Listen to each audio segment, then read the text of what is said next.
এ নওজওয়ানেরা, কিন্তু যদি আমরা এই সমাজ থেকে নেশাকে বন্ধ করে দিই, কেন রাসূলুল্লাহ নেশার বিরুদ্ধে লড়াই করেছে, রাসূলুল্লাহ নেশাকে বন্ধ করে দিয়েছে, আমার রাসূলুল্লাহ এলান করে দিল, এ মানুষেরা শুনে রেখে দাও, মদ হারাম হয়ে গেছে, শরাব হারাম হয়ে গেছে। সাহাবা হুজুররা বলতে লেগেছে, ওই দিন দেখা যায় মক্কা মদিনার ট্রেনগুলো দিয়ে পানির মতো করে মদের স্রোত যেতে লেগেছে, তার মানে তারা সেদিন থেকে ছেড়ে দিতে লাগলো।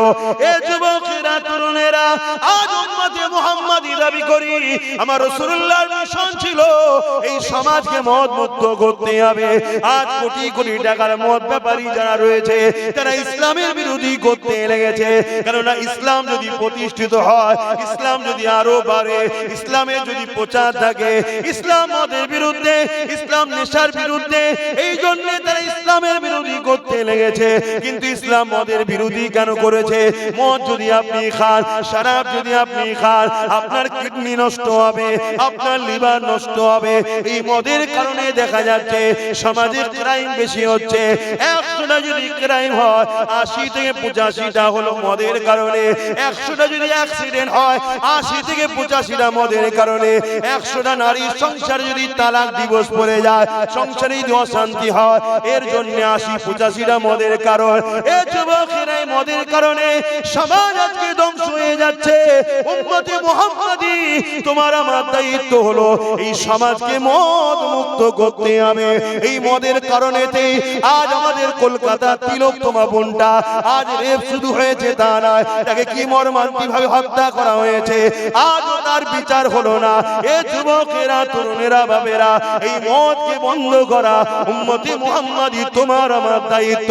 দাঁড়িয়ে রাখা যেমন রাসূলুল্লাহ সুন্নাত রাখো, কিন্তু মনে রাখবে দাঁড়িয়ে রাখার থেকেও অনেক বড় সুন্নাত হলো মদ মুক্ত করার জন্য লড়াই করা।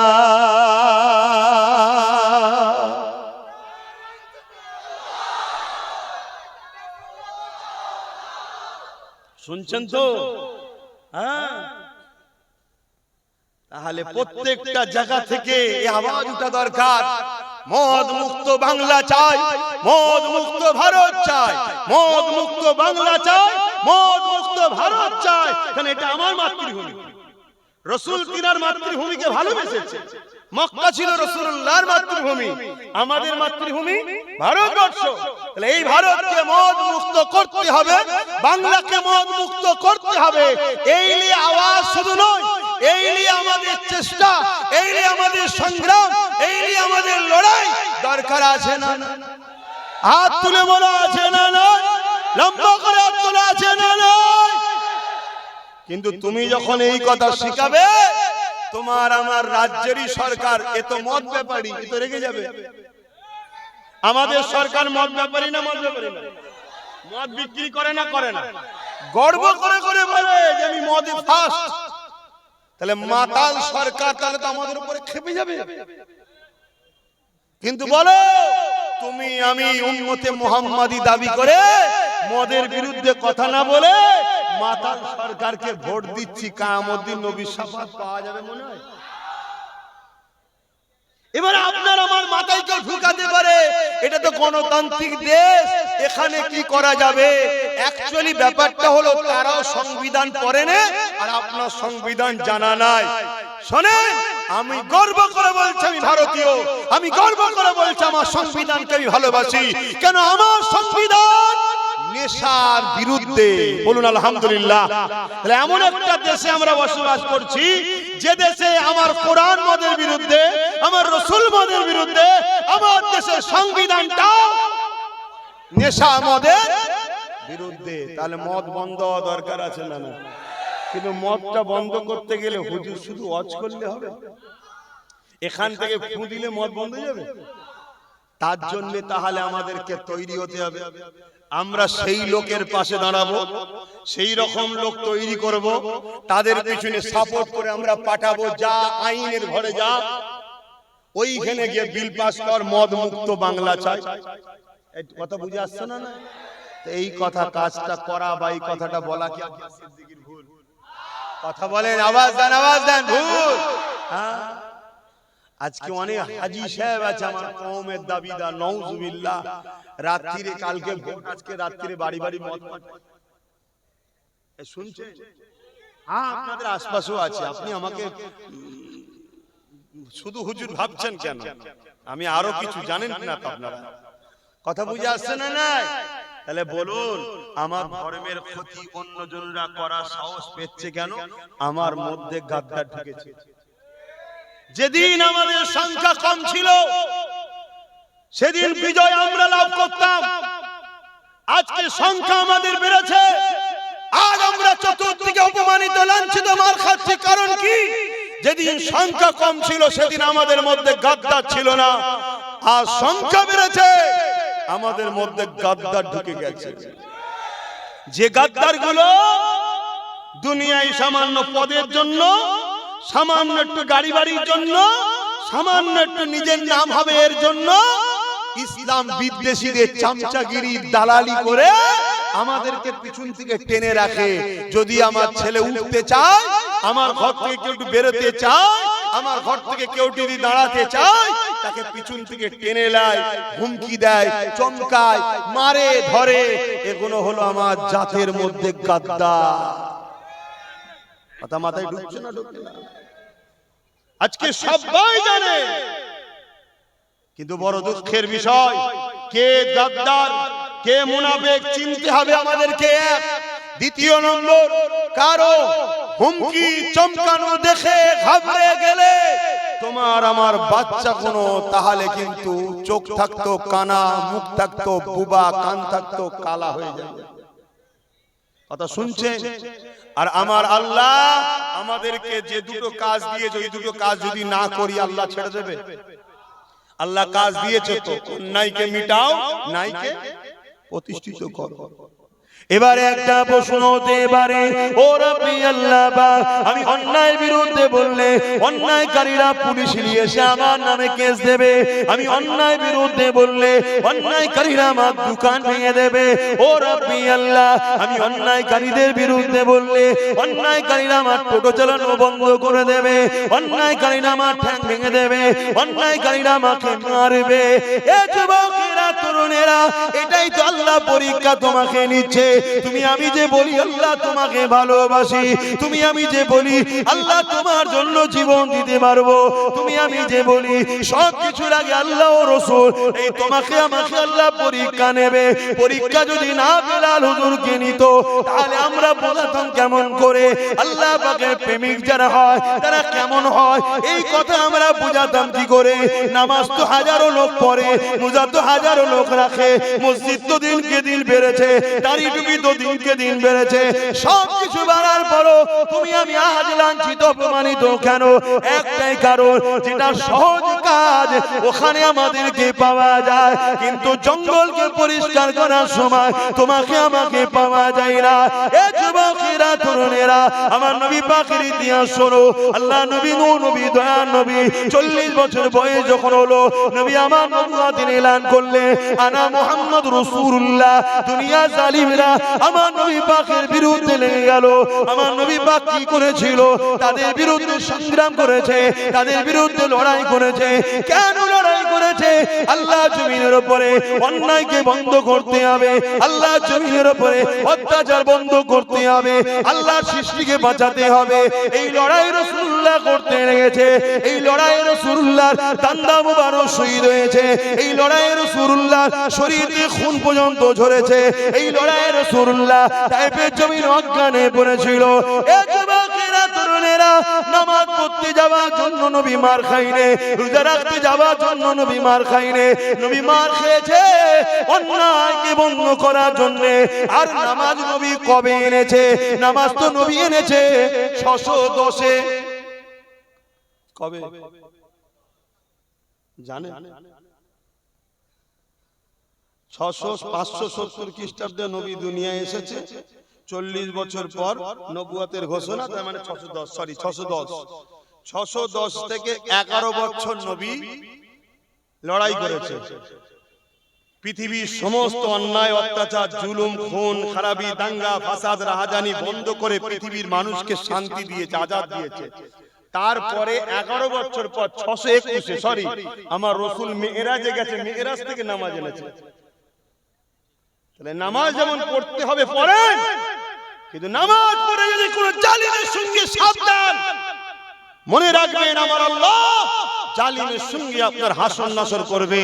আর রাসূলুল্লাহর হাদিস, নামাজ পড়ো যদি কেউ জালিমদের সাথ দেয়, আল্লাহ রাসূল বলছে সে ইসলাম থেকে বেরিয়ে যাবে। কথা মাথায় ঢুকছে?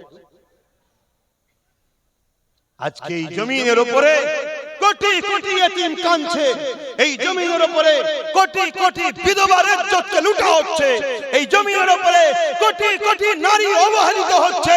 বলুন ওই ইতিমগুলো, ওই বিধবাগুলো, ওই নারীগুলো, সে হিন্দু হোক, আদিবাসী হোক, সাঁওতাল হোক, খ্রিস্টান হোক, আর যাই হোক, সে কি তোমার আমার আল্লাহর সৃষ্টি নয়?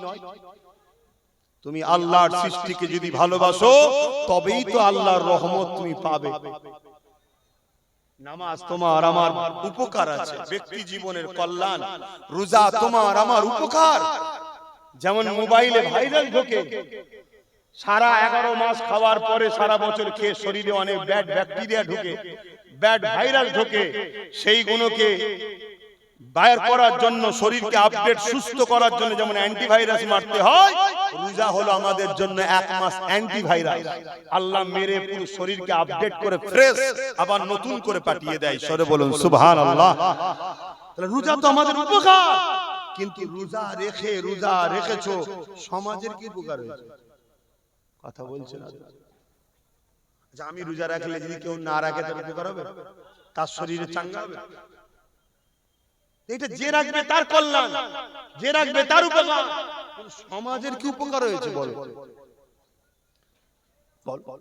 কিন্তু এই সমাজ থেকে যদি ঘুষকে মুক্ত করা যেত,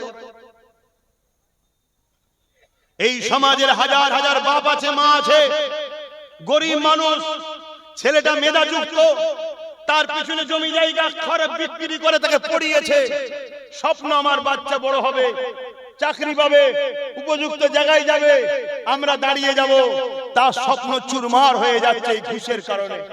অনুপযুক্ত লোক চাকরি পাচ্ছে, অনুপযুক্ত লোক ডাক্তার হচ্ছে, অনুপযুক্ত লোক বিভিন্ন হসপিটালে সুযোগ পেয়ে যাচ্ছে, অনুপযুক্ত লোক সুযোগ পাওয়ার দরুন আপনি যখন চিকিৎসার জন্য যাচ্ছেন তখন আপনার অ্যাপেন্ডিসাইড অপারেশনের নামে কিডনিকে কেটে বিক্রিও করা হচ্ছে।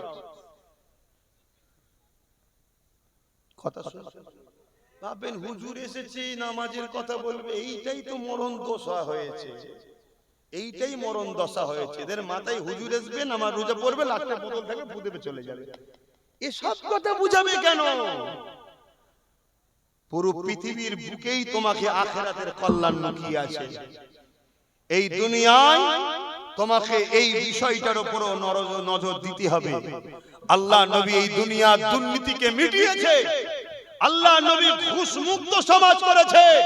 আর আজকে ঘুষ ছাড়া একটা পদে লাগানো যাচ্ছে না। আর ঘুষ এমন একটা মারাত্মক বিমার, এমন একটা মারাত্মক পাপ, এই ঘুষ যে সমাজে চলে ওই সমাজে আল্লাহ এমন মহামারী ব্যাধি পাঠায় যার ওষুধ সমাজ খুঁজে পায় না। শুনছেন তো? আপনি বলবেন আমি তো দিই না, আমি খাই না। না, আপনি দেন না, আপনি খান না, তো কি হয়েছে? এই সমাজে ঘুষ থাকলে ওই বিমারের শিকার আপনি হবেন। আমি আবার কি করলাম রে বাবা? না, সিস্টেম এমনই। শুধু অন্যায় করলে শাস্তি তা নয়, অন্যায় দেখে চুপ যারা থাকে তাদেরকেও আল্লাহ শাস্তি দেবে। আপনি জানেন হযরত নবী লূত আলাইহিস সালাম আল্লাহ বলেছিলেন ৮০,০০০ লোক মারবো, তার মধ্যে থেকে ৪০,০০০ লোক ভালো, ৪০,০০০ লোক খারাপ। হযরত নবী লূত আলাইহিস সালাম বললেন, আল্লাহ খারাপ লোকগুলো শাস্তি পাওয়ার যোগ্য, শাস্তি দেন, ভালো লোকগুলোকে কেন মারবেন? আল্লাহ পাক বললেন, খারাপ লোকগুলোকে ভালো লোকগুলো রোখে না কেন, ওই জন্য ওদেরকেও মেরে দেব। শুনছেন বাপজানেরা? তাহলে আপনি আমি অন্যায় করিনি কি? আপনি অন্যায় করেন না, আমি করেছি, আপনি চুপ থাকলে আল্লাহ আপনাকেও মারবে, আমাকেও মারবে। কেন? আপনাকে আল্লাহ দুটো কাজ দিয়েছে, অন্যায় মিটাও, অন্যায় মিটাও, এটা কাজ।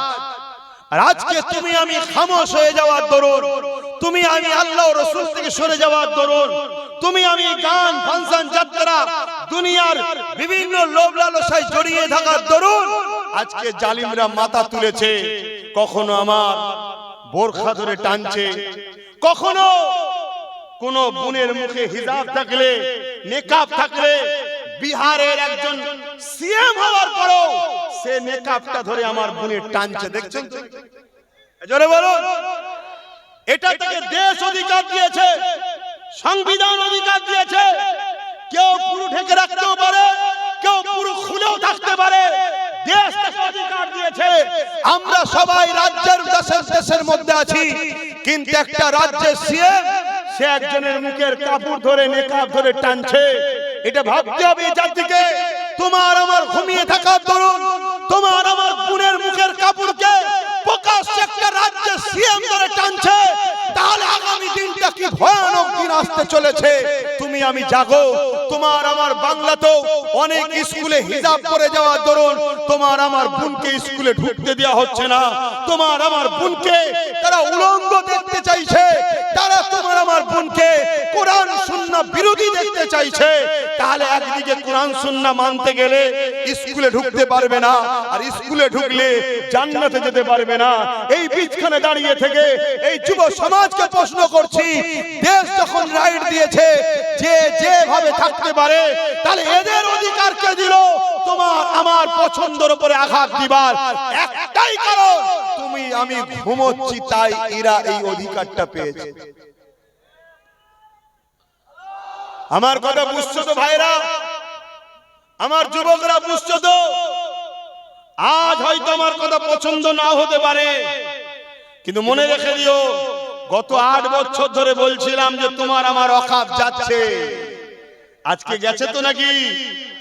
আজকে বলে যাচ্ছি, যদি আজ না জাগো, কাল তোমার স্ত্রী তোমার থাকবে না, কাল তোমার বেটি নিরাপদে থাকবে না, কাল তোমার বাচ্চা নিরাপদে থাকবে না। কাল তোমার বাচ্চাকে পড়তে পাঠাবে, সন্ধ্যায় খবর পাবে লাশ হয়ে কোথায় পড়ে আছে। কাল তোমার মেয়েকে পড়তে পাঠাবে, সন্ধ্যায় খবর পাবে রেপ হয়ে পড়ে আছে। যদি আজ না জাগো, কেন জঙ্গল যখন সমাজে গুন্ডা রাজ শুরু হয়, তখন কিন্তু সেই গুন্ডা রাজকে মিটাতে যদি না পারো, তাহলে কিন্তু তার আগুনে তোমার আমার ঘরের বাচ্চাদেরকেও পুড়তে হবে।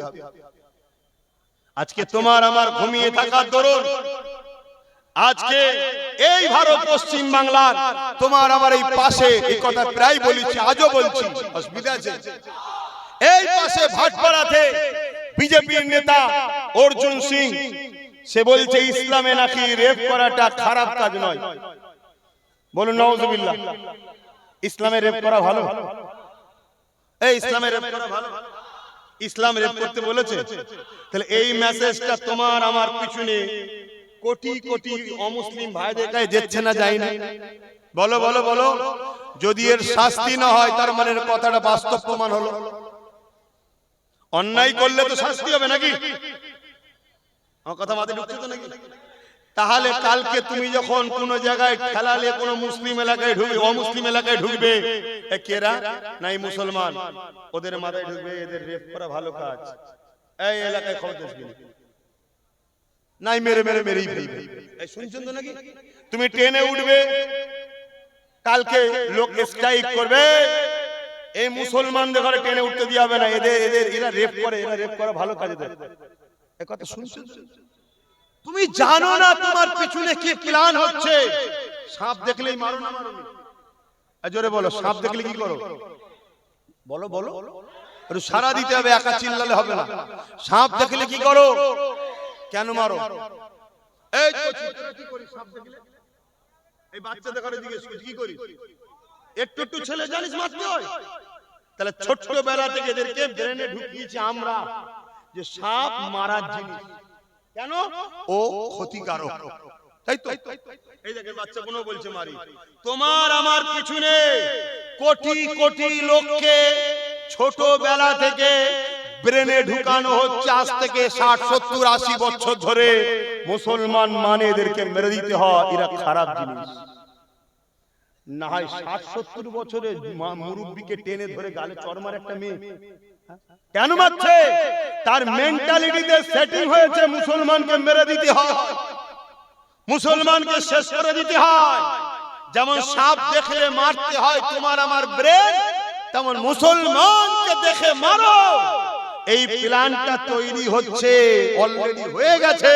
তাই বিভিন্ন জায়গায় গণভিড়ের মাধ্যমে মিটতে মারতে মারতে মারতে মেরে ফেলছে না ফেলেন? জোরে বলো। আমার বাংলাতেই ক্যানিং এ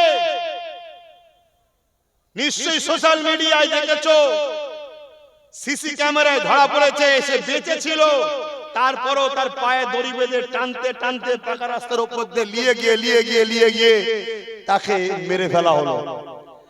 আমার বাংলাতে বাঁকুড়াতে গরু ব্যবসা করে মুরব্বী মানুষ, হাতে পায়ে দড়ি বেঁধে তাদেরকে কিভাবে পিটানো হলো। আমার বাংলাতে রিকশা চালক মুসলমান হওয়ার দরুন তাকে মারা হলো। আমার বাংলাতে থানার মধ্যে মুসলমান ছেলেদেরকে পিটিয়ে মেরে ফেলা হচ্ছে। কোথায় আছো তুমি? তাই বারবার বুঝিয়েছি, আজও বুঝাচ্ছি, এর জন্য দোষী যারা মারছে শুধু তারা নয়, তোমার আমার গাফলতি, তোমার আমার ঘুমিয়ে থাকা, তোমার আমার সজাগ না হওয়াটার জন্য দোষী। আমার কথায় একমত হতে পারছো তো নাকি? হোম মন দিয়ে শোনো, বুঝার চেষ্টা করো।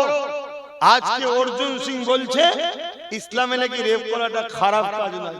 ওর শেষ শাস্তি হয়েছে, ও জেল হয়েছে। সরকার কে রয়েছে? ওদের পক্ষে না বিরুদ্ধে? জোরে বলো। সরকার তো বলছে আমি বিজেপির বিরুদ্ধে। যদি বিজেপির বিরোধী হয় তাহলে এই সুযোগকে ধরে জেলে ভরা দরকার ছিল না? ছিল না?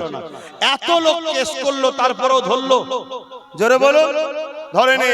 অথচ নওশাদ সিদ্দিকীকে সরকার 42 দিন জেল খাটালো না? কারণ কি? দাড়িওয়ালা টুপিওয়ালা নেতা হবি? দাড়িওয়ালা টুপিওয়ালা নেতা হবি কি রে? যেমন আজকে সরকার বলছে ঘুগনি বিক্রি করে খা, এটা এমনি বলে রে, অ্যাকচুয়ালি বুঝাতে চেয়েছে অন্য জিনিস। তোরা আমার নেতা হবে কি রে? তোরা তো ঘুগনি বিক্রি করে খাওয়ালো, তোরা তো কিছুই বসালো। তাদের ঘরে ছেলে একটা বড় হচ্ছে, নেতা হতে যাচ্ছে, সমাজকে চালাবে বলছে, দেশকে চালাবে বলছে, রাজ্যকে চালাবে বলছে, তাকে ধরে 42 দিন ভরে রাখতে পারলো, তার কিছুই দোষ নেই, কোনো প্রমাণই হলো না দোষ। কোর্ট থেকে তাকে জামিন করে দিয়ে খালাস করে দেওয়া হলো। কিন্তু আজকে এত বড় একটা ধর্মের বিষয়ে সংবিধান বিরোধী একটা ভারতবর্ষের দ্বিতীয় বৃহত্তম ধর্ম মান্যওয়ালাদের মানুষ মুসলমান ইসলাম এবং পশ্চিম বাংলায় মুসলমানরা যার সাথে, তারাই পশ্চিম বাংলার মসনদে বসে তাদের ধর্মের বিরুদ্ধে বিজেপির নেতা এত বড় কথা বললো, আমাদের রাজ্য সরকার তার বিরুদ্ধে কোনো ব্যবস্থা নিয়েছে? আর অথচ ওয়াকফ নিয়ে যাও একটা আন্দোলন করতে, জামাল মসজিদ ভাঙতে দিচ্ছি না, দেবো না, কেন্দ্রের কালা সরকার মানছি না, মানবো না, মুদি হাটাও, দেশ বাঁচাও, অমনি দেখবেন মমতার পুলিশ তুলে যাবে। আর আমি মোদির বিরুদ্ধে বলছি, তুলে যাচ্ছিস কেন? বলছেন না ওটা আমার দাদা হয়। শুধু বুকা আমরা রয়ে গেলাম, বাকি সবাই চালাক হয়ে গেছে, সবাই যে যার ঘর গুছিয়ে নিয়েছে, শুধু বোকা আমরা রয়ে গেলাম। আর এই বোকা এই জন্য হয়ে গেলাম কেন? আমাদের কাছে আল্লাহ ও রাসূলের আগে এদের ঘরে প্রাধান্য দিয়ে ফেলেছি। এজন্য আল্লাহ ও রাসূল আমাদের থেকে মুখ ফিরিয়ে নিচ্ছে। কথা মাথায় ঢুকছে? এজন্য বুঝুন, এখনো সময় আছে। ইসলাম নারীদেরকে মর্যাদা দিয়েছে না দেয়নি? আমি তো চ্যালেঞ্জের সাথে বলছি, ইসলাম নারীদেরকে এত মর্যাদা দিয়েছে, ইসলামের মোকাবেলা যদি কেউ করতে চাও, একজন কেউ আসো, এসে বলো যে ইসলামের থেকে বেশি নারীদের মর্যাদা আমি দিয়েছি, আমরা দিয়েছি, দেখো। ইসলাম নারীকে এত মর্যাদা দিয়েছে, ইসলাম বলছে কেউ যদি নারীকে রেপ করে তাকে গলা পর্যন্ত পুঁতে পাথর মারতে মারতে মেরে ফেলো। কেন? নারী হলো মায়ের জাত। যে পুরুষ মায়ের জাতকে সম্মান করতে জানে না, ও মানবরূপী পশু, পাগলা হয়ে গেছে, ওর বেঁচে থাকার এই সমাজে অধিকার নাই। এর নাম হলো ইসলাম। জোরে বলুন সুবহানাল্লাহ, আরো জোরে বলুন সুবহানাল্লাহ। আর যারা ইসলামের নামে মিথ্যাচার করছে, তাদের দলও অনেক রেপিস্ট নেতা আছে, আর তাকে যারা ধরছে না, রাজ্য সরকারও রেপিস্টদের বাঁচাবার জন্য সুপ্রিম কোর্টে কেস চালাচ্ছে। জানেন আপনারা? এই জানেন? এই কথা বলছেন না? না মনে হলো হুজুর সব ঠিক আছে, এই সরকারের বিরুদ্ধে বলছেন কেন? এটা মনে হচ্ছে নাকি? সরকারের বিরুদ্ধে যদি বললে অসুবিধা হয়, তাহলে কোরআন শরীফ থেকে ফেরাউনের পাঠকে বাদ দিতে হবে, নমরুদের পাঠকে বাদ দিতে হবে। নাউজুবিল্লাহ, ফেরাউন, নমরুদ এগুলো সব রাজনীতির নেতা ছিল না, ছিল না? তাহলে তাদের বিরুদ্ধে তো বলা যাবে না। ও তাদের বিরুদ্ধে খুব বলে, কিছু মলি সাহেব আছে ক্যাঁ ক্যাঁ করে চিল্লাই ফেরাউনের বিরুদ্ধে, বলছি তো মরে গেছে, কিছু করতে পারবে না, এগুলো জেন্ত ফেরাউন, এদের বিরুদ্ধে বলিসনি কেস হয়ে যাবে। বলতে তো এদের বিরুদ্ধেই হবে, তবেই তো কোরআন শিখিয়েছে আমাদের ঘরে।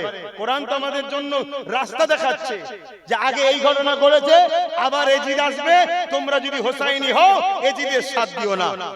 আবার নমরুদ আসবে, তোমরা যদি ইব্রাহিমের সন্তান হও নমরুদের সাথ দিও না। আবার ফেরাউন আসবে, তোমরা যদি মুসাকে ভালোবাসো তাহলে ফেরাউনের সাথ দিও না। এই তো কথা। অথচ ইসলাম নারীদের ঘরে কত সম্মান দিয়েছে আল্লাহ নবী জানিয়ে দিলে, কারো ঘরে যদি একটা কন্যা সন্তান হয়, দুটো কন্যা সন্তান হয়, এই দুটো সন্তানকে যদি তার বাপ লালন পালন করে বিবাহটা দিয়ে দিতে পারে, মনে বেজার যদি না হয়, কন্যা বলে অবহেলা না করে, খুশি মনে নিয়ে গিয়ে তাকে লালন পালন করে ওই দুই কন্যা যদি বিবাহ দিয়ে দিতে পারে, আল্লাহ রসুল জানিয়ে দিয়েছে ওই দুই কন্যার আব্বাকে আমি রসুল শাফাআত করিব। আল্লাহ নবী আরো জানিয়ে দিলে, কারো ঘরে যদি একটা দুটো তিনটে কন্যা সন্তান হয়, ওই তিন কন্যার বাবা নারীগুলো পেয়ে যদি অশুভ মনে না করে, মন খারাপ না করে, নারীগুলোকে লালন পালন করে বিবাহ দিয়ে দিতে পারে, আমি রাসূলুল্লাহ জানিয়ে দিই ওই তিন কন্যার বাবা আর আমি রাসূলুল্লাহ আল্লাহর জান্নাতে দুটো আগুন তুলে দেখিয়েছে, পাশাপাশি থাকিব। এই কথা শুনে এক সাহাবী বলতে লাগলো, ইয়া রাসূলুল্লাহ, হাবিবাল্লাহ, আমার তো একটি মাত্র কন্যা, হুজুর আমি এই নিয়ামত থেকে বঞ্চিত হয়ে গেলাম। আল্লাহ নবী বললেন, সাহাবী রে, ওই কন্যাকে ভালোবাসো, লালন পালন করে বড় করে বিবাহ দিয়ে দাও। আমি রাসূলুল্লাহ বলি, তোমারও শাফাআত আমি নবী করব।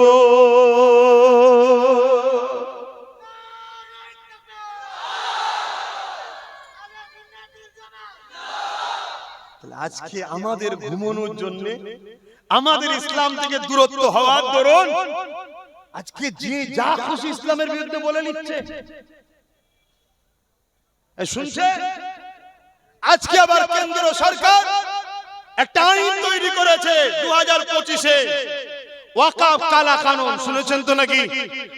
আরে তুই সরকার দেশ চালা, তুই সরকার দেশের মধ্যে সন্ত্রাসী হামলা হচ্ছে, বর্ডারে কাশ্মীর হোক বিভিন্ন জায়গায় সন্ত্রাসরা হামলা করছে, তুই সেগুলোকে রুখবি, রুখতে তো পারছিস না, উপরন্তু দিল্লিতে এসে আবার সন্ত্রাস হামলা করে দিল। এইগুলো তো দেশের সরকারের কাজ চালানো, ঠিক না বেঠিক? মানুষ কি করে রুজি পাবে, চাকরি পাবে, দেশের বেকারত্ব কি করে দূর হবে, এটা তো দেখা দরকার। কেন্দ্র সরকার এদিকে নাকাম, হেরে গেছে, পারছে না। দেশ দিনকে দিন গরিবের দিকে যাচ্ছে, জিডিপি ধ্বংস হয়ে যাচ্ছে, ডলারের নাম আকাশ ছোঁয়া, সেই জায়গা আমার দেশের টাকা পতন হচ্ছে। এই সবকে চাপা দেওয়ার জন্য কেন্দ্র সরকার আইন তৈরি করছে, মসজিদ, মাদ্রাসা, কবরস্থান, ওয়াকফকে লুটবে। আইন করেছে না করেন? এজন্য বলে, আরে আমার মসজিদ আমি চালাবো, মন্দির হিন্দু চালাচ্ছে, গুরুদ্বার শিখ পাঞ্জাবিরা চালাচ্ছে, খ্রিস্টানরা তাদের চাষ চালাচ্ছে, মসজিদের দায়িত্ব তো মুসলমানদের, মুসলমান চালাবে, মাদ্রাসা মুসলমান চালাবে, কবরস্থান মুসলমান দেখবে, খানকা মুসলমান দেখবে। কিন্তু না, আজ আমার কম এদের চামচাগিরি করে করে নিজের পায়ে না দাঁড়ানোর দরুন আজকে ওরা আইন তৈরি করছে কি 29 লক্ষ বিঘে জায়গা ভারতবর্ষে ওয়াকফের আছে, সেই জায়গাকে আজকে সরকার লুটতে যাচ্ছে। অনেক জায়গার কবরস্থানকে ভেঙে বোল্ডোজার দিয়ে সমান করে সেখানে বড় বড় কোম্পানির হাতে তুলে দিয়েছে। তারা সিনেমা হল করবে, কি ফাংশনের জায়গা করবে, কি মদের জায়গা করবে। আজকে বলো জাতি, তোমার দাদুর কবরের উপরে ডিজে বাজছে, এটা চাইছো? তোমার দাদুর কবরের উপরে পতিতালয় হোক, যেখানে মদের আড়র বসবে, নারীদের দেহ শোষণ করা হবে, এটা কি চাইছো? তুমি কি চাইছো তোমার মসজিদগুলোকে বুলডোজার দিয়ে ভেঙে দেওয়া হবে, বা ওই মসজিদকে সিনেমা হল তৈরি করা হবে, বা মদ খাবার আড্ডা তৈরি করা হবে? এটা কি উম্মত তুমি চাইছো? কিন্তু রুখবে কি করে? কি করে রুখবে? তাদের হাতে ক্ষমতা আছে, তারা আইন তৈরি করে দিয়েছে, দিয়ে আজকে দখল করছে। রাজ্য সরকার বলেছিল কোনো চিন্তা নেই, আমার থাকতে ওয়াকফ হতে দেব না। সেই রাজ্য সরকারও আমাদের সঙ্গে বিশ্বাসঘাতক করেছে না করেন? এটা আওয়াজ দিয়ে বলুন, করেছে না করেন? তাহলে কেন্দ্র সরকার যেমন আমার দিনের দুশমন, মসজিদ মাদ্রাসা কবরস্থানের দুশমন, রাজ্য সরকারও আমার দিন, মসজিদ মাদ্রাসা কবরস্থানের দুশমন না দুশমন? এবারে বলুন লড়বে কি করে বিরুদ্ধে? এদের হাতে আইন আছে, এদের হাতে প্রশাসন আছে, এদের হাতে পাওয়ার আছে, কি করবে এবারে? তুমি যদি বলো আমি কি আর করব, তাহলে জাহান্নামে যাওয়ার জন্য তৈরি হও, জাহান্নামে যাওয়ার জন্য তৈরি হও। তোমার হাতে আল্লাহ পাওয়ার দিয়েছিল, সেই পাওয়ারকে তুমি তাদের পিছনে খরচ করলে, যাদেরকে তোমার পাওয়ারে যারা ক্ষমতায় এসেছে তারাই তো তোমার দিনের দুশমন। তাহলে আল্লাহকে জবাব দিতে হবে না? আমার কথায় কষ্ট পেয়েছেন আপনারা? বেজার হচ্ছেন আপনারা? আমি 2008 আজ থেকে 8 বছর আগে থেকে বলছি যে মসজিদ যাচ্ছে, মাদ্রাসা যাচ্ছে, কবরস্থান যাচ্ছে, ঈদগাহ যাচ্ছে। একদল আলেম উলামা আমাকে কত ছোট বড় কথা বলেছে, অনেকে আমাকে নানা রকম কথা বলেছে, বিভাজন করছে, হ্যান করছে, ত্যান করছে, কত কি বলেছে। তারপর হঠাৎ করে অনেকে ওয়াকফ নিয়ে হুড়োহুড়ি করলো, করার পর এখন সব ঠান্ডা কেন? ঠান্ডা কেন? মনে রেখে দেন, আল্লাহ ছাড় দিয়েছে, ছেড়ে দেয়নি। বাবরি মসজিদ আমাদের থেকে নিতে পারত না যদি আমার জাতের মধ্যে গাদ্দাররা বিক্রি না করত মসজিদকে।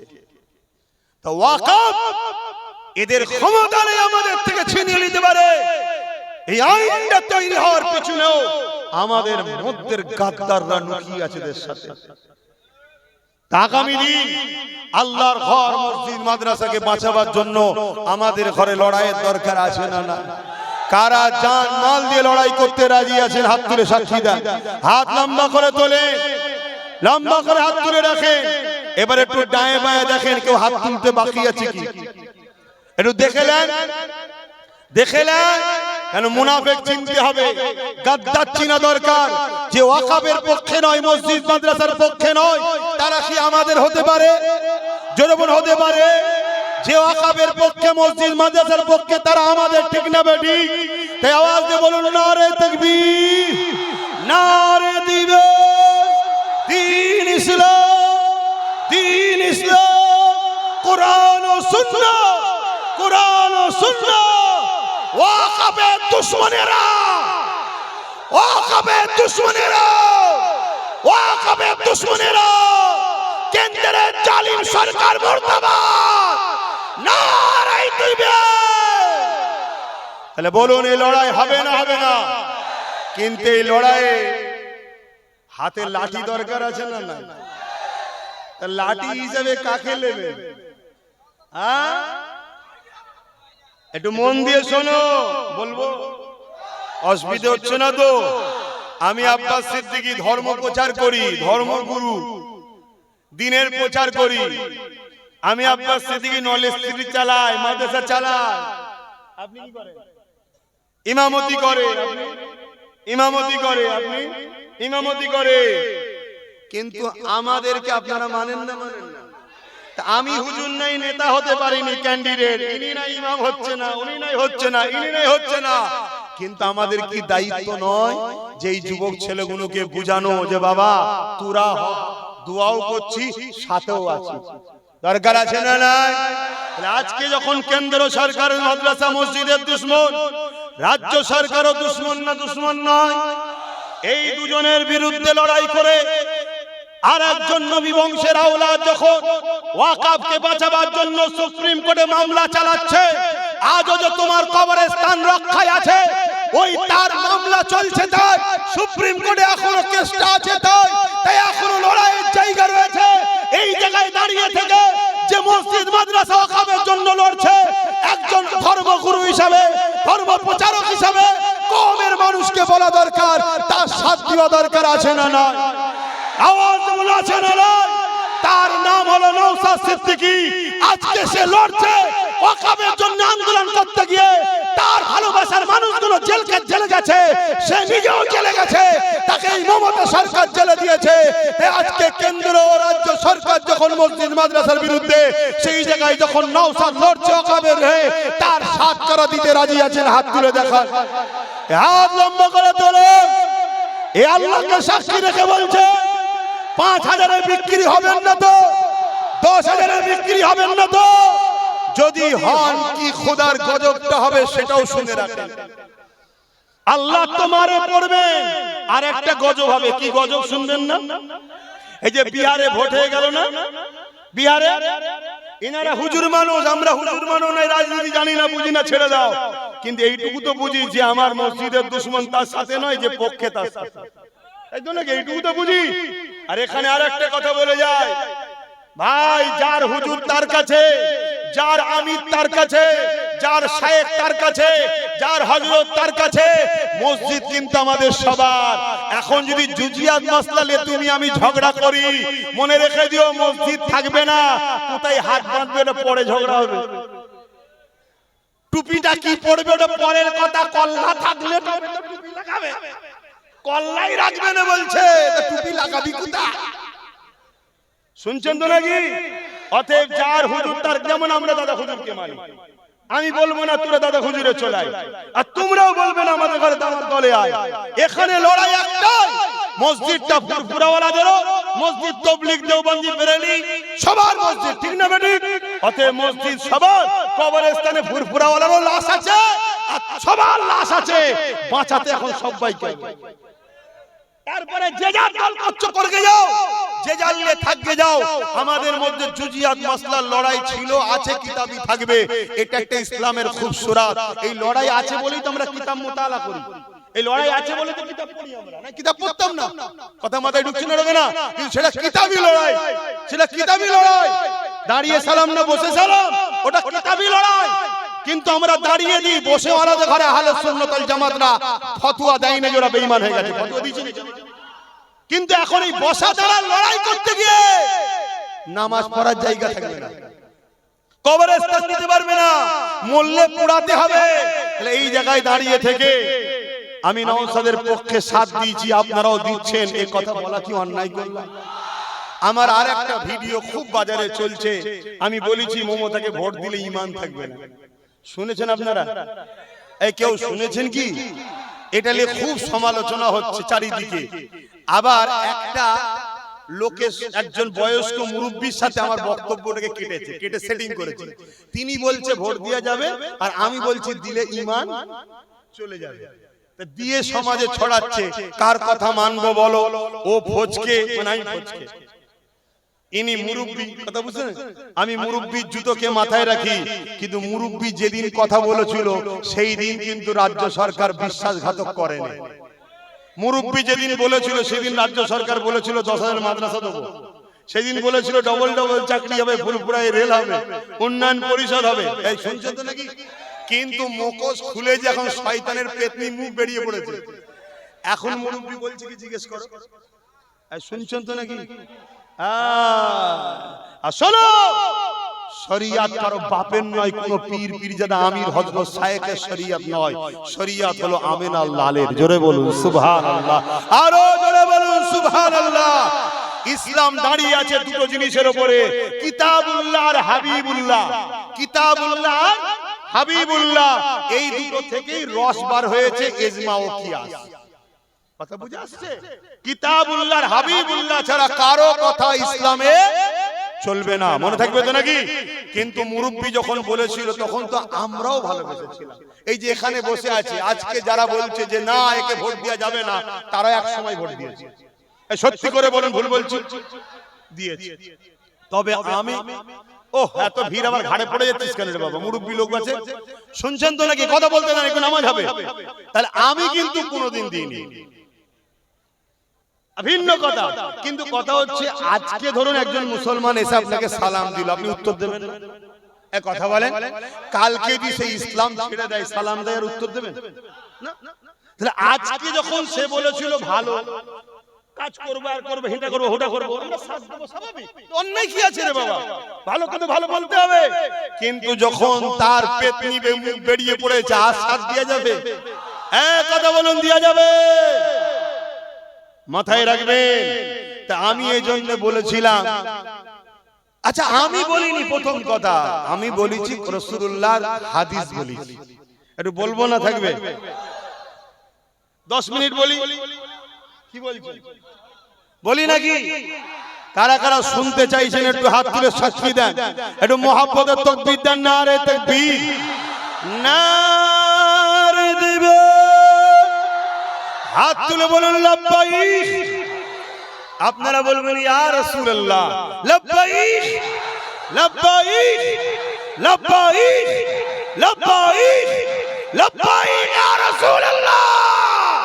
নারে দিবে, ভারতবর্ষ, পশ্চিম বাংলা, এটা আমাদের বাপের দেশ, কারো দয়াতে আমরা বেঁচে নাই।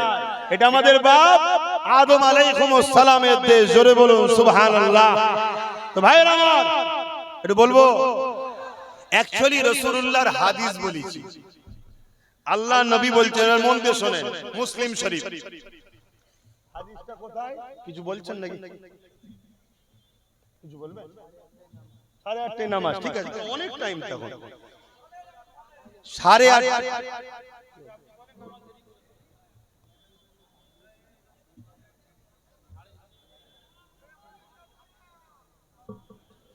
আচ্ছা আচ্ছা, কেউ তাবারুক খেতে আসেন রে বাবা? কে কে তাবারুক খেতে এসেছেন?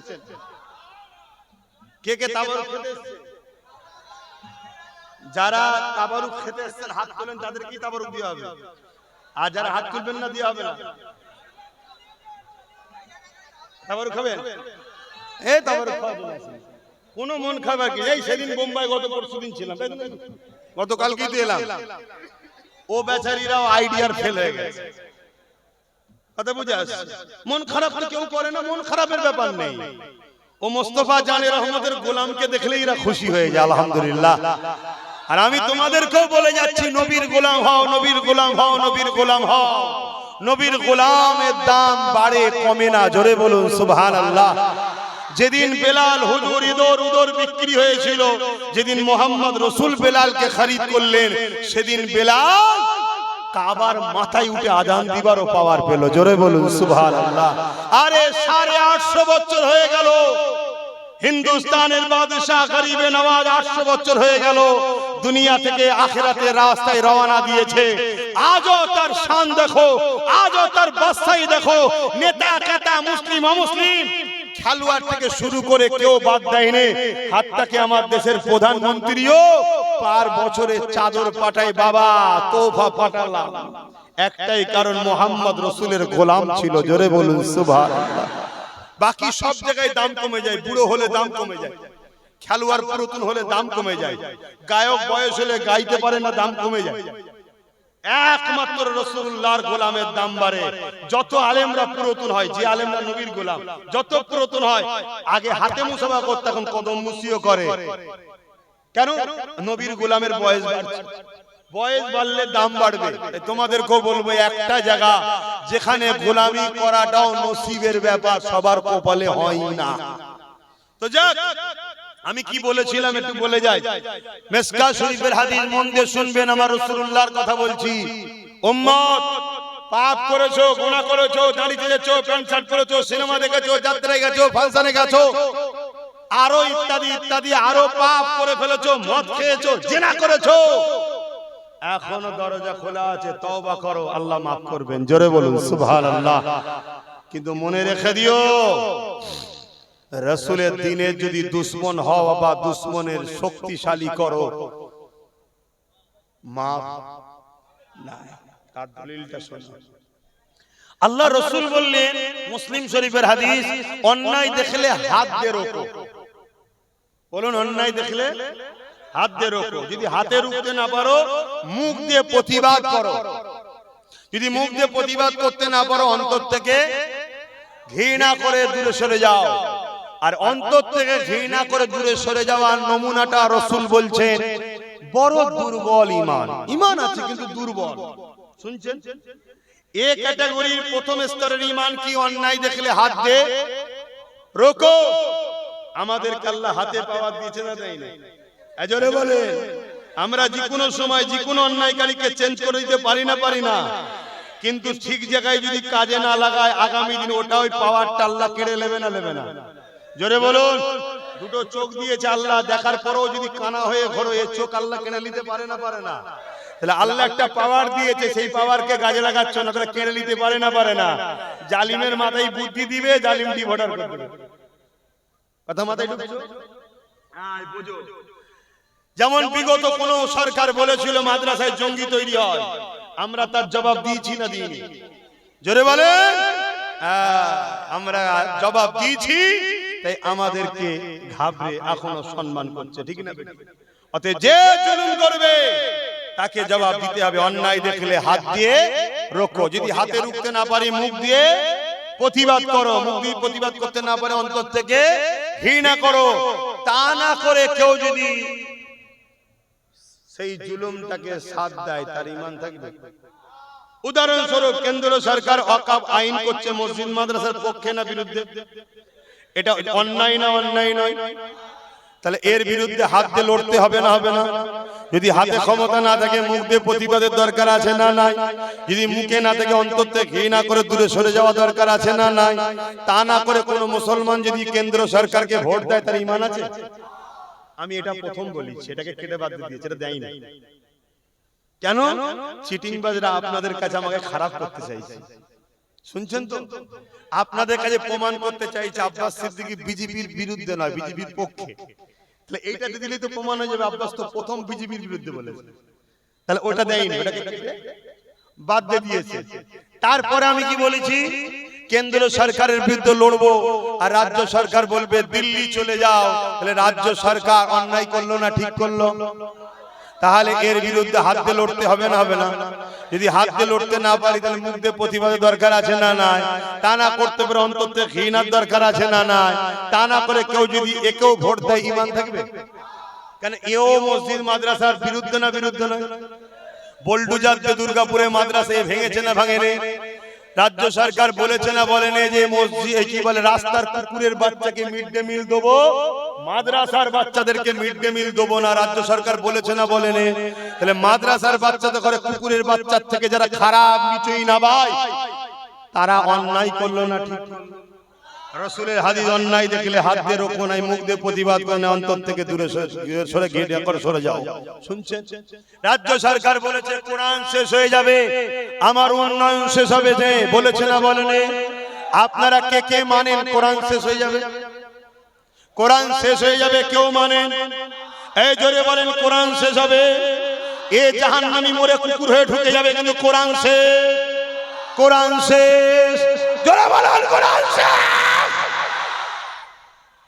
আল্লাহু আকবার। ভাইরা আমার, এ জিন্দেগি চিরস্থায়ী নয়, কোরআন চিরস্থায়ী। কোরআন হলো কালামুল্লাহ, আল্লাহর কথা। সেই আল্লাহর কথাকে যে শেষ হয়ে যাবে বলে তাকে ক্ষমা চাইতে হবে। যদি ক্ষমা না চায়, তাকে যে সাপোর্ট করবে সে বেঈমান হয়ে যাবে, ঠিক না বেটা? আমি এই কথা বলেছি, আমি ভুল করেছি? তুমি মুসলমান দাবি করে মুনাফিক। তোমার মতো গাদ্দারদের জন্য আজকে আমার জাত মার খাচ্ছে। তোমাদের মধ্যে গাদ্দারদের জন্য আজকে ইমামদের সম্মান নাই। তোমাদের মতো গাদ্দারদের জন্য আজকে আমার কওমের বেটিদের ইজ্জত বাঁচছে না। শুনছেন না? শুনেন? আমি এত কিছু বলেছি, বলার পরও আবার কি বলেছি? কেউ যদি মনে করে যে সবই বুঝলাম, বিজেপিকে রুখতে গেলে রাজ্য সরকারকে দরকার, এটাই তো রাজ্য সরকারের মাথা মানে আমাদের মাথায় ঢুকিয়ে দিয়েছে। রাজ্য সরকার বলেছিল না বিজেপিকে ফন্ডে নিয়ে এসে লড়বো, আনন্দবাজারে বলেছে না বলেনি? তার মানে বিজেপিকে বাংলায় এনেছে কে? ও নিজে স্বীকার করেছে না করেনি? এটা তো তার কথা, আমার কথা। রাজ্য সরকার বলেছে বিজেপি খারাপ, আরএসএস ভালো, বলেছে না বলেনি? আর আরএসএস ভালো। রাজ্য সরকার এইগুলো তো করিয়ে মুসলমানকে গোলাম বানাচ্ছে বিজেপির ভয় দেখিয়ে। শুনছেন না শোনেন না? কথা শুনছেন? আজকে বলো, এরপরও আমি কি বলেছি সেটাও শুনে রেখে দাও। এরপরও বলেছি যদি মনে হয় একে দরকার, তা একে প্রথম যে ক্ষমা চাইতে বল। শুনছেন তো নাকি? কি বলেছি? ক্ষমা চাইতে হবে। আর শুধু ক্ষমা চাইলে হবে না, ক্ষমা চাওয়ার পর আমরা বোকা সরল মানুষ হয়তো সাথ দিয়ে দেবো, এসে 5 বছরে আরে অনেক ক্ষতি করতে পারে না। এজন্য ক্ষমাও যেমন চাইতে হবে, একটা পায়া ভাগও দিতে হবে। শুনছেন তো নাকি? মানে সরকারে তুই বস, কিন্তু আমার উপর নির্ভর করে বস। 3টে পায়া তোর, একটা পায়া ইমাম সাহেব কি ধরুন বসিয়েছি আমরা রাজ্যে মাথায়, এই অসুবিধা আছে? আমাদের তো ধারণা ইমাম মানে নামাজ পড়াবে আর মুরগি জবাই করবে। আরে ইমাম তো ছিল আমার আমিরুল মুমিনিন খলিফাতুল মুসলিমিন উমর ফারুক, ইমামতিও করেছে, অর্ধেক পৃথিবীকেও চালিয়েছে। জোরে বলুন সুবহানাল্লাহ। তাহলে আমার ইমামগুলো কেন গ্রামের মেম্বার বা পঞ্চায়েতের প্রধান হতে পারবে? এক কথা বলে, এ কি নাগরিক নয়? এর ভোট নাই? ওদিকে এক বাবা, এদিকে আরেক বাবা, সব বড় বড় পদে চলে যাচ্ছে, আর আমাদের মাথায় খোদার গজব ঢুকেছে। হুজুরের ছেলে কেন বলবে? একটু মাথায় ঢুকাও। এমন এক বাবা, যে বাবা বলেছিল মুসলমানের মেয়ে মারা গেলে কবর থেকে তুলে রোধ করবো, সে আজকে দেশের সিএম, রাজ্যের সিএম। লজ্জা নয় এই দেশের জন্য? এই কথা শুনছেন না শোনেন না? জাগো, আজ তো কেউ তোমার হয়ে রাত্রিরে দিনে ছুটছে, বুঝাচ্ছে। তুমি যদি আজ না জাগো, কালকে কেউ তোমায় জাগাতে আসবে না। যে জাতিকে জেগিয়ে লাভ নেই, শেষ হয়ে গেছে, শেষ হয়ে যাবে। শুনছেন তো? আসবে, ওই রকম আসবে। হঠাৎ করে দেখবেন মুসলিম দরদি হয়ে গেছে, হঠাৎ করে। তার মানে কি? জাল থেকে বেরিয়ে যখন গেছে, কমসে কম পুকুর থেকে বেরিয়ে না যায়, আমার লোককেই পাঠিয়ে দেবো, বলবো তুই ধরে নে, তুই ধরে নে, তুই ধরে নে। শুনছেন তো নাকি? হ্যাঁ, কেন তারও ব্যাক সাইড তো জানি রে বাবা। আল্লাহ নবী বললেন পাহাড় সরে গেছে বিশ্বাস করো, মানুষ পরিবর্তন হয়েছে বিশ্বাস সহজে করো না, একটু দেখতে হয়, দেখতে হয়। তাই আসো, আমি তোমাদের ভালোবেসে বাঁচাবার চেষ্টাই বুঝাচ্ছি। কারো হাতে AK-47 আছে, তুমি তার মোকাবেলায় আমাকে খালি হাতে নেবে দিলে হয়? আমাকে তো একটা ঢাল দাও নাকি? হ্যাঁ, আজকে একটা লাঠি দিয়েছে ভাঙরের মানুষ, একটা, ওই একটাতে বাকি সবার ঘুম হারাম হয়ে গেছে না? জোরে বলো। তাহলে আজকে ওর সাথে যদি আরো গোটা 30 থাকে, লড়াইটা বাড়বে না কমবে? এইটুকু তো মাথায় ঢুকাও। একদিনে সবকিছু হয় না আমি জানি, কিন্তু কথা হচ্ছে এটাও জানি, যদি উপযুক্ত হয়, ও 1000 যদি থাকে তো কি হয়েছে, তার মোকাবেলায় 2-10 যদি উপযুক্ত থাকে, তাকে সাইজ করে দেওয়া যাবে।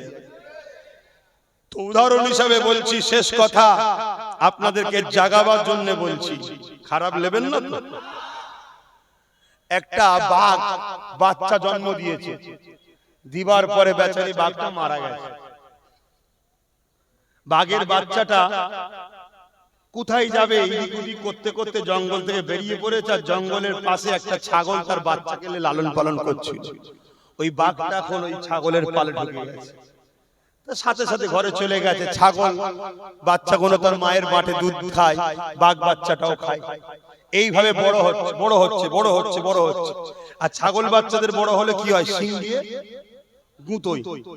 কথা বুঝে আসছে? এটা উদাহরণ দিয়ে বুঝাচ্ছে। এই শিং দিয়ে শুধু বাঘ বাচ্চাটাকে গুঁতোয়, আর বাঘ বাচ্চা শুধু বলে আমার দ্বারা গজা করে তোকে সাইজ করব। এই বাঘের কোনোদিন শিং হবে? ও শিংয়ের অপেক্ষায় আছে। খুব কথাটাকে মিলাবে আপনাদের সাথে। তো সেই জায়গাতে একদিন এখন ওই ছাগল, ধাড়ি ছাগল তার বাচ্চাগুলোকে লালন পালন করে ঘুরছে, ঘাস খাওয়াচ্ছে, আর বাঘ বাচ্চাটাও ঘাস খেচ্ছে, ঘুরছে। দূর থেকে একটা বাঘ দেখেছে, জঙ্গলের হিংস্র বড় বাঘ। দেখি বলছি কি দেখছি আমি, এতগুলো ছাগলের সাথে একটা বাঘ আবার ঘাস খেচ্ছে না ছাগলকে, এ কি ব্যাপার? বাঘ একটা হুঙ্কার মেরেছে, হুঙ্কার মারলে ছাগলের বাচ্চাগুলো কি করবে ভাই? ছুটছে। আর এই বাঘ বাচ্চারা কি করছে? ইও ছুটছে। তখন বাঘটা ছুটে এসে থামিয়েছে। যখন থামিয়েছে এ ভয়ে কাঁপছে বাঘ বাচ্চাটা, তখন ইও জন হয়ে গেছে। এ এত জন যে থামিয়ে ওকে ফেলে ফেলবে, কারণ জন বয়স তারও শক্তিশালী, বুড়ো হতে যাচ্ছে। দাঁড় করিয়েছে। এই তুই ছুটছিস কেন, কাঁদছিস কেন? বলছে না আমায় ছেড়ে দেন, আমায় ছেড়ে দেন। তখন এই জঙ্গলের বাঘ বুঝতে পেরেছে এর হাকিকাতটা জানে না কে। দেখে নিয়ে গিয়ে বলছে চ নদীতে পানি খাবি, চ। সারা জীবন বাটিতে পানি খেয়েছে, ও কেন বলছে নদীতে যা। ছাগল কোথায় পানি খায়? তো কিছুতেই যাবে না। আর জঙ্গলের বাঘ হুঙ্কার দিচ্ছে মেরে ফেলবো চ। যেই জঙ্গলে নদীতে গিয়ে মুখটা দিয়েছে আর পানিতে কি দেখছে ভাই বলুন? নিজের চেহারাটাকে দেখছে। আর দেখছে আর ভাবছে যে আমায় তাড়া মারছে, আমি তো হুবহু তার মতো দেখতে, তার থেকেও আমার শক্তি বেশি। ও আমায় হুঙ্কার দিচ্ছে আর ওর হুঙ্কারে সব ছাগলগুলো পালালো। এতদিন আমি গুঁতো খেচ্ছিলাম, ব্যাপারটা কি? এর ঘরটা কেটে গেছে, এর পানি খাইনি। উঠেই একটা আকাশ মুখে একটা মেরেছে গর্জন। মারতেই ওই বাঘ বুঝতে পেরে গেছে যাক আমি সাকসেসফুল। শুনছেন? তখন ও বলছে শোন, ঘাস খাওয়া তোর কাজ নয় আর গুঁতনো তোর কাজ নয়, থাবা মারা তোর কাজ। মাফ করবেন, আমি কাউকে কিছু ছোট করছি না, বড় করছি না, শুধু আপনাদেরকে বুঝাবার জন্য উদাহরণ দিচ্ছি। আপনারাও কারো কারো পাল্লাই পড়ে ছাগল বাচ্চাদের সঙ্গে থেকে এই ছাগল বাচ্চা টাইপের হয়ে গেছে। কথা বুঝে আসছে? এজন্য আমি আপনাদেরকে জাগাতে এসেছি। আপনারা হলেন সালাউদ্দিন আইবির উত্তরসূরি, আপনারা হলেন খালিদ বিন ওলীদের উত্তরসূরি, আপনারা হলেন মোহাম্মদ বিন কাসেমের উত্তরসূরি, আপনারা আশফাকুল্লাহ খানের উত্তরসূরি, হাফেজ তিতুমীরের উত্তরসূরি। আমরা ব্রিটিশদের ঘরে ভয় পাইনি, আর ব্রিটিশদের চামচাদের ঘরে কেন ভয় খাচ্ছেন? ওটাও জাগাও, একবার গর্জন মারো। আচ্ছা আচ্ছা ছাগলের বাচ্চা সব গায়েব হয়ে যাবে, ঠিক না বেঠি? জোরে বলো ঠিক না বেঠি? আল্লাহু আকবার। অতএব ডায়ে নয়, বায়ে নয়, সামনে নয়, পিছনে নয়, একটাই মকসদ তৈরি করো। ভাই বলে মানেন তো? ছেলে বলে মানেন তো? একটাই মকসদ তৈরি করো। কোনো কিছু বুঝি না। নবী ঘরের ছেলে দাদা পীরের আওলাদ যখন নেবেছে দেশ সেবা করতে, রাজ্য মাস সেবা করতে, সর্বধর্মের গরিবের হয়ে কথা বলছে না বলেনি? ও কি মসজিদ মাদ্রাসা দেখিয়ে রাজনীতি করছে? ও ধর্মলে রাজনীতি করছে? রাজনীতি ধর্মলে মোদি করে আর মমতা করে। ও মন্দির বানাচ্ছে, ও বানাচ্ছে। উপরন্ত ওর থেকে ভয়ানক কাজ এ করেছে কি? প্রসাদ খেয়েছে রেশনের দ্বারা। এই প্রসাদ খেলে ঈমান থাকবে? প্রসাদটা আমার অন্য ভাইদের কাছে পছন্দের, আমাদের কাছে তো পছন্দ নয়। যেমন গরুর গোশত আমাদের পছন্দ, অন্য ভাইদের কাছে পছন্দ। তাহলে তাকে কি আমার উচিত হবে নুকি খাওয়ানো? তাহলে এত বড় অন্যায় করেছে না করেনি? তাহলে বলুন এরা আমাদেরকে মুশরিক বানাতে চায় না, চায় না? তাহলে ভাবতে হবে এরা কারা। এই জায়গায় দাঁড়িয়ে থেকে একটা কথা আমাকে সাক্ষী দিও। আমার অন্যান্য সিলসিলা, অন্যান্য জামাত টামাত অনেক ভাই আছে, আমি আবার বলছি, তোমার সঙ্গে আমার যদি কিছু মতনৈক্য থাকে, নওশাদ তো কোনোদিন মাইক ধরে কারো বিরুদ্ধে বলেনি। কি ভুল বলছি? আজ অমুসলিম বিপদে পড়লে তার পাশেও যাচ্ছে, সবার পাশে যাচ্ছে। আমি একটাই তোমাদের কথা বলবো, বাঁচার স্বার্থে, মসজিদ বাঁচাবার স্বার্থে, অধিকার পাওয়ার স্বার্থে কোনো কারো কথা নয়, ডায়ে বাঁয়ে কারো দিকে নয়। নওশাদের সাথ তোমাদেরকে দিতে হবে। কারা দিতে চাও আরো একবার সাক্ষী দাও। কথা ঠিক তো নাকি? হাত লম্বা করে তোলো, রাজি তো? এখন কারো মাথায় ঢুকছে না তো হুজুর এই সর্বনাশ, আপনি জলসায় এসে হিসাব করছেন কেন? মাথায় ঢুকছে? যদি ঢোকে ওষুধ আছে আমার কাছে। মাথায় ঢুকছে? যদি কারো মাথায় ঢোকে তাকে আগে ডিউটি দিচ্ছি। মমতাকে যে বলকে যাও, মোদিকে যে বলকে যাও যে রাজনীতি করছো তো ধর্মের পিছনে লেগেছো কেন? আগে ওদেরকে যে বলো, যখন রাজনীতির নেতারা আমার মসজিদে হাত দেবে, রাজনীতির নেতারা আমার কবরস্থান, মাদ্রাসা, ঈদগাহে হাত দেবে, রাজনীতির নেতারা যখন আমার ওয়াকফে হাত দেবে, তখন আলেম উলামা, পীর পীরজাদাদের দায়িত্ব তাদের রাজনীতিতে হাত দেওয়া। তবেই তারা চিৎকার চেঁচামেচি করবে যে হুজুর মানুষ, মৌলভী সাহেব মানুষ এখানে কেন? তখন আমরা বলবো তোর ডিউটি তুই কর, আমার মসজিদের ইমামতি আমি করি। ঠিক তো নাকি? অতএব তুমি তোমার জায়গা অতিক্রম করে, রেড জোন ওভারটেক করে, তোমার সীমানা ওভারটেক করে আমার ধর্মে যখন হস্তক্ষেপ করেছো, আমার মতো পীর পীরজাদা মুফতি মাওলানা আমির হযরত সাহেব সবার উচিত জাতিকে জাগানো দরকার আছে না নাই? লক্ষ লক্ষ লোক নিয়ে, হাজার হাজার লোক নিয়ে, কোটি কোটি লোক নিয়ে বড় বড় জনসভা করে কোন মুসলমান যদি, কোন পীর যদি, কোন আমির যদি, কোন শায়েখ যদি আজকে ওয়াকফের বিরুদ্ধে না কথা, ওয়াকফের পক্ষে দাঁড়িয়ে জালিমদের বিরুদ্ধে যদি জাতিকে না সজাগ করে, তাহলে জানতে বাধ্য হব এরা ধর্মের নামে ইসলামের কলঙ্ক ছাড়া অন্য কিছু নয়। ঠিক না বেঠিক? কেন মসজিদ তো সবার, মাদ্রাসা তো সবার, কমসে কম মসজিদ মাদ্রাসা দুশমনদের বিরুদ্ধে তো বলো। আমি শেষ করছি তার আগে একটা ছোট্ট কথা। তোমাদের 10 জন এক জায়গায় হয়েছে, ধরো এই 10 জন এক জায়গায় থাকার শক্তি বেশি না কম? এই শক্তিটাকে টুকরো করার জন্য নতুন নতুন আরো দল খুলে দেওয়া হবে, যে মুসলমান না এক হয়ে যায়। কেন? আজ নওশাদের পিছনে শুধু মুসলমান নয়, আদিবাসীরা আছে, দলিতরা আছে, মতুয়ারা আছে, তারা সবাই নওশাদ খান ভালোবাসছে না বাসে না? তাহলে অনেকে তো ভাবছে নওশাদ যে জায়গায় যাচ্ছে, যদি এরা সম্পূর্ণ সাথ দিয়ে দেয় তো আগামী দিন তো একদিন বাংলার ক্ষমতায়।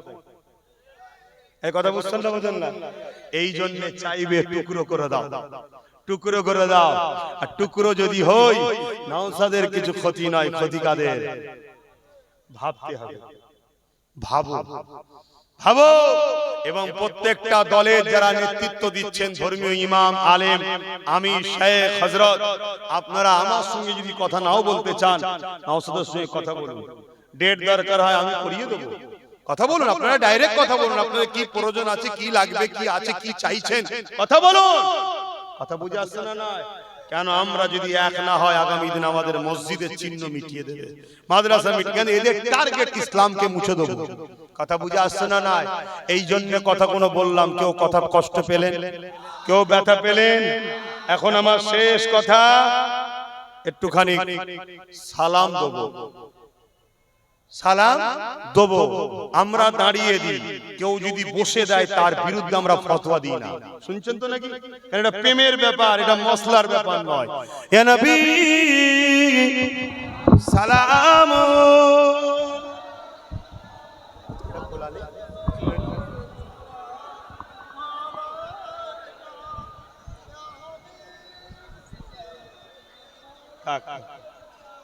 ওখানে দেখতে পাচ্ছি কি হলো?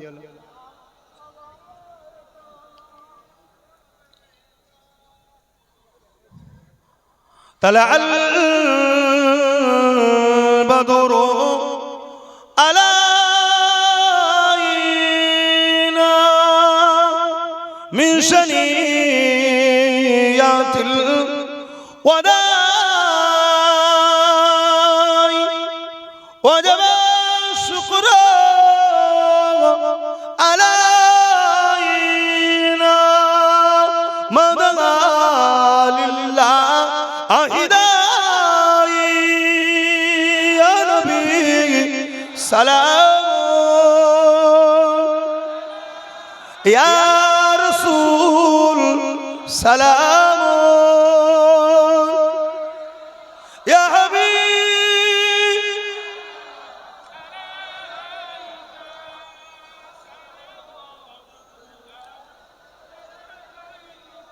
একটা কথা মনে পড়েছে, বলে দিনে ভুলে যাব। চঞ্চল বেরেন তো, অনেক দায়িত্ব। আমি নলেজ সিটিতে স্কুল চালাচ্ছি, আপনারা নিশ্চয়ই জানেন। এতিম যদি কোনো বাচ্চা থাকে আমার সঙ্গে যোগাযোগ করান, তাদের সম্পূর্ণ থাকা, খাওয়া, পড়া ফ্রি। তবে এটা মাদ্রাসা না, এটা জেনারেল লাইনের শিক্ষা, মডেল এবিএস মডেল স্কুল। কথা বুঝে আসছে? আমাদের আলেম দরকার, হাফেজ দরকার, কিন্তু সব আলেম হবে? কিছু আইএস, কিছু আইপিএস, কিছু পুলিশ, কিছু ডিএম, কিছু বিডিও, কিছু জজ, কিছু উকিল দরকার আছে না? এগুলো হওয়া কি হারাম? আবার এই আইএস, আইপিএস, জজ, ডিএম, বিডিও গুলো আলেমদের কাছে বসে বসে, যেসব বাচ্চারা আলেম হয়, বসে বসে দিন শিখে নেবে। কিন্তু আমাদের দরকার আছে না? এজন্য আমি 50টা মাদ্রাসা চালাই। আপনাদের এই পাশে অনেক জায়গায় মাদ্রাসা চালায়। এই একটা মাদ্রাসার বাৎসরিক জলসার কাগজ দিল, কোথায়? মুজাদ্দিদিয়া পীর আবু বকর মুজাদ্দিদিয়া পীর আবু জাফরিয়া সিদ্দিকিয়া মাদ্রাসা, এই মাদ্রাসাটা আমি চালাই। এটা হচ্ছে কোথায়?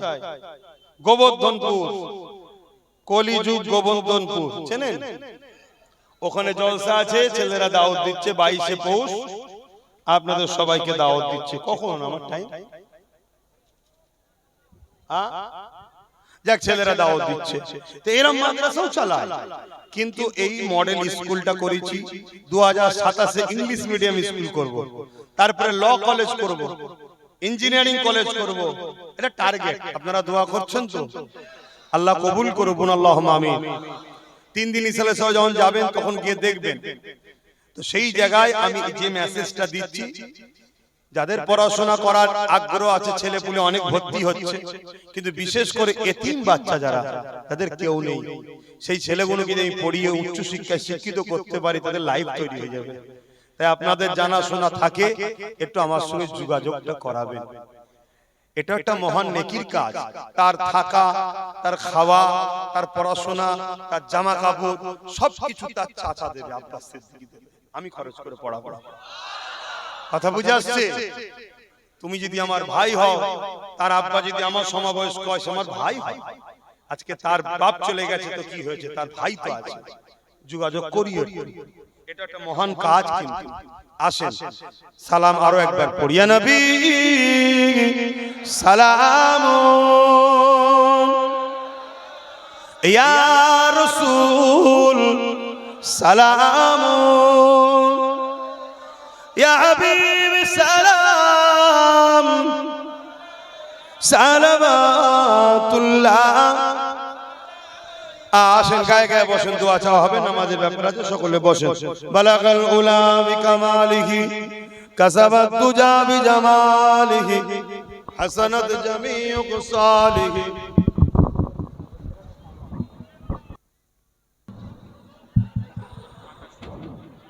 সম্ভব ভাইরা আমার, আহলে সুন্নাত ওয়াল জামাত কমিটির পক্ষ থেকে এই মাহফিল করেছে। তা আপনাদের জন্য কি তাবারুক করেছে, সে তাবারুকটাও দিতে থাকবে। আর এই মাহফিলটা হোক, আপনারা চান তো নাকি? বেঁচে থাকলে আপনারাও আসবেন ইনশাআল্লাহ। আমিও যদি আসি, অসুবিধা আছে? আরে আমি তো হুজুর হুজুরই থাকবো, চিন্তা করছেন কেন? কিন্তু আমার ভাইটাকে দিয়েছি, তুই এইদিকে থাক। কথা বুঝে আসছে তো? সেই জায়গাতে একটুখানি ছেলেরা যাচ্ছে মাহফিলে, যার যা খুশি একটু শরীক হয়। আপনারা আমার আব্বা সমতুল্য হন, ভাই সমতুল্য হন। পর্দার আলে মা বোন গুণ আছে, শুনছে তো তারা নাকি? আমার মা বোনরাও রয়েছে, আম্মা বোনেরা 1000-1200